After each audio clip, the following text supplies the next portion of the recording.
Bonsoir à toutes et à tous et merci d'être restés nombreux pour ce moment important de la SFO qui est la remise de deux prix, le prix Fabry de Gramont et le Grand Prix Léon Bridouin. Donc pour chaque prix, nous avons deux lauréats. Donc je représente le prix Fabry de Gramont. Et tout d'abord, je souhaiterais excuser Sophie Brasselet, présidente du jury, qui pour des raisons personnelles ne pouvait pas être présente durant cette semaine. Donc j'ai le plaisir de la remplacer. Donc je suis Guy Milot, pour ceux qui ne me connaissent pas. Je rappelle que le prix Fabry de Gramont célèbre un illustre opticien et également un industriel, fondateur de l'Institut d'optique. Donc je crois que c'est une belle symbiose en fait entre recherche fondamentale et recherche appliquée. Alors pour cette année, le jury a été pas mal renouvelé. On a voulu, en fait, la SFO a souhaité en fait apporter une facette plus académique à ce jury. Et je tiens à remercier l'ensemble des membres de ce jury. Donc nous avons examiné 12 candidatures. Vraiment, je ne dis pas pour faire plaisir, mais de très très haut niveau. Le choix est jamais très, très facile, bien entendu, mais cela témoigne en fait de la vivacité de notre jeune communauté. Nous pouvons nous en réjouir. Alors, peut-être pour les prochains lauréats, je vais rappeler rapidement les principaux critères d'évaluation. Alors, évidemment, c'est la reconnaissance internationale, la qualité, l'originalité, le potentiel et l'impact des recherches, mais également l'indépendance des candidats et leur capacité en fait à prendre de nouvelles directions, avec succès bien sûr, dans leur laboratoire en France. Donc nous avons délivré deux prix.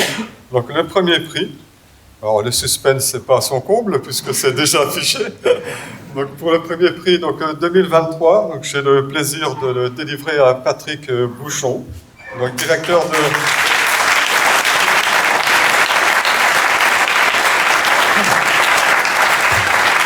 juste quelques mots, directeur de recherche à l'ONERA.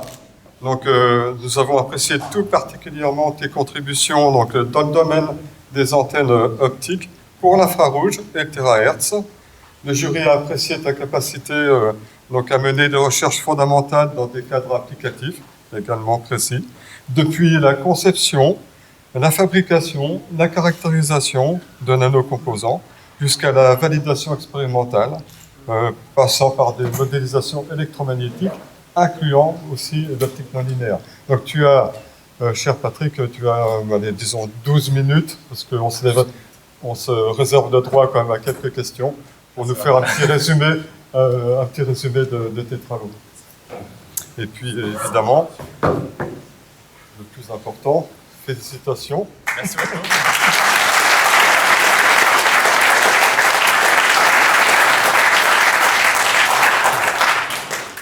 Encore merci beaucoup, Milo, pour le retour du jury. Merci au jury. Chers collègues, très heureux d'être là, de recevoir ce prix, comme tu as dit, qui est la symbiose entre recherche fondamentale et recherche appliquée, entre un opticien, un scientifique et un industriel. Et j'essaie moi-même, dans ma carrière, d'atteindre cette symbiose. À l'ONERA, c'est un peu l'endroit idéal pour ça. Je vais prendre la télécommande. Et puis par ailleurs, il se trouve que Fabry est à l'origine d'un concept sur lequel j'ai beaucoup travaillé. Je vais vous relire, je vais essayer de survoler mes travaux des 10-15 dernières années.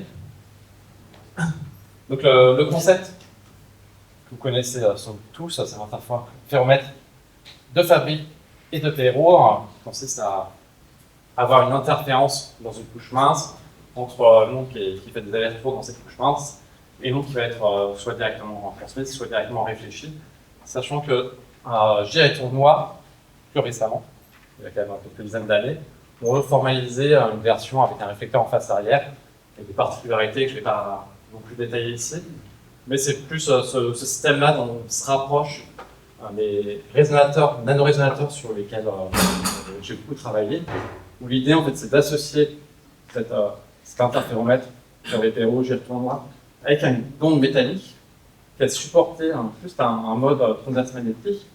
En fait, on retrouve exactement le même formalisme d'interférence. La seule différence, c'est que on va dire l'équivalent des coefficients de Fresnel doit être calculé par des méthodes électromagnétiques complètes. Et dans ce système, ce qu'on a de différent par rapport aux interféromètres initiaux, c'est d'abord qu'on a un confinement de bande. Ce confinement de bande, il va permettre d'exalter les interactions lumière-matière. On a également un placement, dit gap placement, avec les deux placements qui se propagent dans le bidon métallique. Ça nous a apporté un canal de perte supplémentaire. En fait, dans ce système-là, en plus d'exalter les interactions lumière-matière, on va aussi pouvoir choisir, on va avoir on a un réservoir de lumière, et cette lumière va pouvoir s'échapper de différentes manières, soit vers des pertes dans le matériau d'absorption, soit des pertes dans des objets qu'on va mettre à proximité de ce nanorésonateur, soit va pouvoir s'échapper vers la lumière directement réfléchie, et les ondes diffractées, la diffusion, éventuellement vers d'autres polarisations. Et donc toute la partie ingénierie ensuite va être de choisir de jouer sur les robinets pour exalter finalement les pertes vers un canal donné, soit radiatif, soit non radiatif. Donc en pratique, et là il y a un peu un survol de ce que j'ai pu faire en pratique. Voilà, si je prends le laser, oui.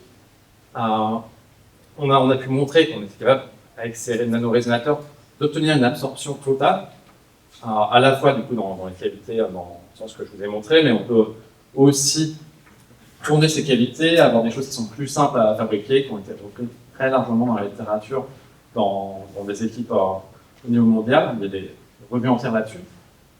Un des points intéressants qu'on a montré il y a longtemps, c'est comme ces résonateurs sont très petits, on peut en colocaliser plusieurs, qui vont résonner à des longueurs d'onde et comme ça sculpter le spectre d'absorption. Je vous ai dit qu'on pouvait aussi jouer sur le fait de renvoyer la lumière vers différents canaux. On peut jouer là-dessus, par exemple, pour réfléchir la lumière avec une polarisation différente. Et de la même manière, on peut combiner différents résonateurs. Et ensuite, la lumière qui est prévue dans le résonateur peut aussi ressortir avec une phase différente. Tout ça, c'est des idées qu'on a dans tout ce qui est méta-optique, avec des systèmes très, très divers également. Nous, un des composants que je peux juste détailler un petit peu particulier ici, c'est en fait, on a une marge de phase ici qui va fonctionner à une longueur d'onde. Vous allez avoir une marge de phase dans cette direction-là, dans cette direction-là, voilà, et de manière verticale à une autre longueur d'onde, un composant qu'on ne pourrait pas faire autrement. Tout ça, on l'utilise dans différentes applications à l'ONERA, à la fois donc, la détection de molécules, le fait de développer des composants optiques infrarouges, je vous en ai déjà détaillé certains, vont ensuite être intégrés dans des instruments infrarouges innovants. On travaille aussi à utiliser ces nano-antennes pour améliorer les performances de détecteurs infrarouges, que ce soit des détecteurs quantiques ou des détecteurs thermiques comme les microvolomètres. Du coup, ça a été évoqué l'aspect terahertz, aussi une activité qui s'est étendue dans ce domaine-là de la détection terahertz. Mais bon, on vient de l'optique quand même, c'est pas notre spécialité. Et puis, on travaille aussi beaucoup sur les sources infrarouges et leur application notamment au camouflage infrarouge. En particulier sur ces sources infrarouges, en fait, comme je vous ai dit, on peut contrôler l'absorption de la lumière avec une surface. La loi de Kirchhoff nous dit que l'émissivité est égale à l'absorptivité. En fait, ces surfaces, de la même manière que ce sont de très bons absorbeurs, on peut avoir des très bons émetteurs. Et ici, vous voyez que sur le quart de wafer qui est ici, on a mis plusieurs réseaux qui vont avoir des émissions de lumière à différentes longueurs d'onde. Comme ça, on peut avoir des transitions abruptes d'émissivité. Et si vous avez des images prises à différentes longueurs d'onde, avec une caméra infrarouge qui est couplée à un tir, en fait, il y a un petit film qu'on peut avoir avec, où on fait défiler les longueurs d'onde et vous voyez l'échantillon est chauffé et émet de la lumière, et c'est cette lumière qui est émise, qui est captée par la caméra infrarouge. Ici, on voit défiler dans le moyen infrarouge ces choses-là. Derrière ça, en fait, on avait montré qu'on était capable de coder cette émissivité quasiment à l'échelle de la longueur d'onde. On l'a montré de manière expérimentale en encodant ce tableau de Molière dans des niveaux de gris qui étaient ensuite observés par notre caméra infrarouge.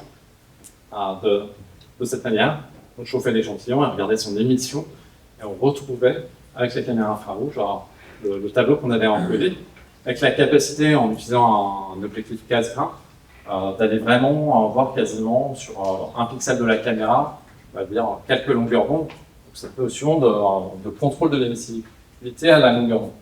Alors, en fait, l'émissivité c'est défini sur une surface. Donc, quand on commence à se rapprocher de la longueur d'onde, c'est plus le bon concept à utiliser. Et derrière, on s'est donc posé la question du bon concept à utiliser, qui est celui de la section efficace de l'antenne unique. Donc ça, voilà, c'est du très classique. Une antenne peut avoir finalement une section efficace d'extinction, qui est la somme de cette section efficace de diffusion et d'absorption.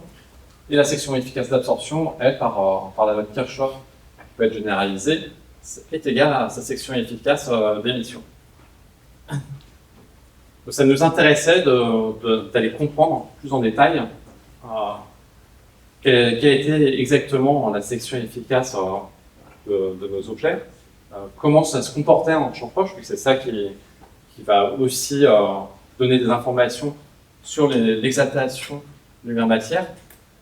Et pour ça, on s'est associé à la fois pour les travaux avec l'Institut Langevin, et puis en partie il y a des choses qui sont faites aussi avec l'Institut d'Optique. Donc on a cette brique de base, que j'ai déjà montré, qu'on peut utiliser pour faire le Molière, ce Lego-là, et on va dire il y a un peu deux écoles, si vous avez des enfants pour utiliser ce Lego de base. La première approche, c'est de prendre une brique de Lego et puis d'étudier ce qu'on a fait, une antenne unique, donc ça fait à l'Institut Langevin, et étudier à la fois la section efficace normalisée de cette antenne, on n'avait pas d'informations quantitatives, et puis aussi la capacité de mesurer le champ proche. Et comme ça, on ajoute des briques de deux antennes différentes. Et pareil, on va étudier leur section efficace, leur comportement en champ proche, et on peut continuer comme ça à construire notre Lego de manière de plus en plus complexe et contrôler ce qui se passe en champ proche. Et donc là, vous avez des comparaisons de mesures expérimentales et de mesures électromagnétiques sur ces systèmes, et vous voyez qu'on s'amuse à faire des années, donc on peut imaginer aller beaucoup plus loin dans ce genre de système, et éventuellement voir aussi de nouveaux modes résonants qui pourraient être intéressants. On n'en est pas encore là. Pour le moment, on est en train de publier, de rédiger cette partie-là. Ça, c'est pour la suite. L'autre manière, notre approche pour les enfants, les miens ils font comme ça, ils prennent la case de Lego et puis ils la renversent. Et ça vous donne des systèmes qui sont désordonnés. En fait, c'est aussi intéressant, on a la réponse de l'antenne elle-même, et puis on va avoir une réponse via la distribution. On avait déjà précédemment, mais sur laquelle je ne suis pas étalé, sur le fait qu'on avait des réseaux, on avait des ordres de diffraction, ça soutenait la réponse en champ lointain. Ici, on s'est intéressé à ça initialement pour supprimer justement ces ordres de diffraction. C'est ce que vous voyez. Ici, on supprimait, en désordonnant notre réseau, on supprimait la trace dans le diagramme de dispersion de ces ordres de diffraction. Et puis, on a pu voir aussi qu'on pouvait exalter la diffusion dans certaines situations, certains désordres. Et on a eu aussi utilisé ça comme système pour déterminer la section efficace d'émission thermique en utilisant des réseaux avec des densités de plus en plus importantes, mais qui restent suffisamment faibles où les sections efficaces, finalement, de manière imagée, ne se recouvrent pas. Et donc, l'émission est, en fait, l'émissivité de la surface qu'on va avoir est proportionnelle à la densité. On a cette relation linéaire, là, qui est avec des points, vous voyez, avec les points expérimentaux. On est capable, comme ça, de remonter expérimentalement au spectre de section efficace d'absorption. Je vais peut-être passer rapidement, si j'ai que quelques minutes là-dessus, juste dire, avec ces systèmes absorbants, on s'est aventuré dans le domaine terahertz, disant qu'on allait absorber la lumière terahertz et puis réémettre dans l'infrarouge. Vous voyez, on a un peu les deux briques, un côté absorbant terahertz. Vous avez, on prend l'homothétie sur nos antennes dans l'infrarouge, et ça va fonctionner. C'est bien sûr un peu plus compliqué que ça, mais on en est à des systèmes de ce type-là, d'antennes ici avec des antennes de type SRR, où ils sont déposés sur une membrane qui fait un micron d'épaisseur. Avec ça, on a la capacité du coup, de regarder le rayonnement terahertz avec une caméra infrarouge et avoir une information qui est spectrale et polarimétrique de cette manière. On a pu utiliser ça aussi du coup pour comme les échelles, les rapports d'échelle entre le domaine terahertz. Alors millimétrique, là, on est autour de 4 mm, 3 mm de longueur d'onde. Les rapports d'échelle par rapport à l'infrarouge, il y a plusieurs ordres de grandeur. En fait, on peut voir les effets de diffusion thermique dans ces antennes, ce qui nous donne, au temps très court, l'équivalent de l'observation du champ proche, avec une méthode qui est finalement relativement simple. C'est ce que vous voyez ici à droite. Et on voit aussi l'évolution des flux thermiques. J'ai une vidéo qui, je pense, que j'avance comme ça. Voilà, vidéo prise par une caméra infrarouge de la diffusion de la chaleur dans cette antenne. C'est très court et on a pu, comme ça, observer des tas d'autres antennes classiques dans la littérature. J'ai terminé sur un autre résonateur. Je vous ai beaucoup parlé de ce résonateur qui venait de Fabry-Pérot. Là, c'est un résonateur qui a été inspiré par le résonateur acoustique de Helmholtz. Vous voyez ça ici, qui est une boîte surmontée d'une ouverture. L'adaptation en électromagnétisme, on a pu le démontrer expérimentalement. Ça se comporte finalement comme un résonateur LC, où le champ électrique est confiné au niveau de la fente et le champ magnétique dans la boîte. Ça, on a pu l'appliquer à la détection de molécules avec dans le domaine d'ISRA, exaltation de l'absorption infrarouge, avec des résultats dans une configuration, on est sur un résonateur surcouplé, le fait de rajouter des molécules, ça ramène le résonateur proche du couplage critique et d'avoir des contrastes, en fait, des signatures de molécules qui sont de plusieurs dizaines de pourcents, là où habituellement, sur des systèmes équivalents avec des technologies d'ouverture similaires, on est au mieux au pourcent. Et pareil, on a pu appliquer ce résonateur-là à la détection infrarouge et des quantum dots colloïdaux en collaboration avec l'INSP. J'ai beaucoup de monde à remercier, je vais pas faire le listing, c'est un peu le générique de fin. Et bien sûr tous les noms permanents qui ont travaillé avec moi en mesure du temps. Tous les chercheurs, ingénieurs avec lesquels je travaille, soit au quotidien, soit via des collaborations. Et puis bien sûr les financeurs qui ont permis à tous ces travaux de se faire. Ils sont, voilà, ça a été dit avant moi, toutes ces personnes-là partagent largement le prix qui est remis aujourd'hui. Je les représente aussi. Il y a énormément qui a été fait de là-dedans. Je vous remercie à tous pour votre attention et j'espère ne pas avoir trop débordé.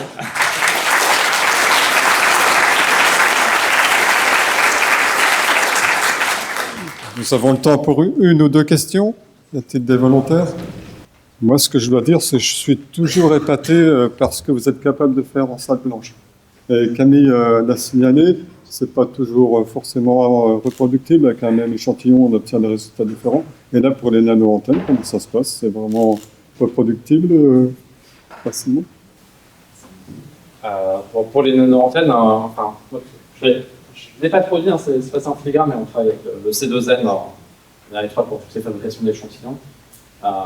C'est pas mal de représentants ici. La reproductibilité est vraiment très bonne dans ce qu'on obtient, alors qu'on est sur des grandes surfaces. Enfin, oui. Ça moyenne les effets de disparité. Il y a forcément des petites poussières, des choses comme ça. Sur les antennes uniques, honnêtement, on n'a pas fait suffisamment d'études statistiques. faudrait le faire, mais j'aurais une dispersion forcément. Bah, à nouveau, un grand merci, cher Patrick. Merci.